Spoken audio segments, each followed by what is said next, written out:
अस्सलाम वालेकुम दोस्तों, बात करते हैं आज हिचकी किस वजह से होती है। हिचकी पर बात करने से पहले मैं आपसे गुजारिश करूंगा, अगर आप इस चैनल पर नए हैं तो जल्दी से हमारे चैनल को सब्सक्राइब कीजिए, लाइक कीजिए, कमेंट कीजिए और अपने दोस्तों के साथ शेयर कीजिए ताकि हमारी नई हर आने वाली वीडियो आप तक पहुंच सके। शुक्रिया। हमारे सीने में फेफड़ों के नीचे एक ताकतवर मसल है जिसे डायाफ्राम कहते हैं। ये मुसलसल सिकुड़ता और फैलता रहता है। जब ये सिकुड़ता है तो फेफड़े भी सिकुड़ते हैं और इनमें मौजूद हवा नाक और मुंह के जरिए खारिज होती है। जब ये फैलता है तो फेफड़े भी फैलते हैं, इससे फेफड़ों में हवा का दबाव कम हो जाता है। चनाचे मुंह और नाक के जरिए हवा फेफड़ों में दाखिल होती है। गोया डायाफ्राम मुश्किल सांस लेने के लिए जरूरी है।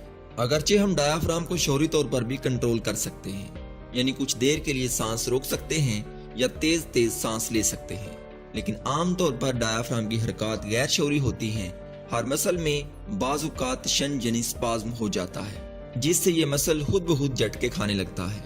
सबसे आम तजर्बा आंख का बिला इरादा फड़कना है जो पपोटों के मसल में स्पाज्म की वजह से होता है। इस तरह बाजुकात डायाफ्राम के मसल में भी स्पाज्म होने लगता है।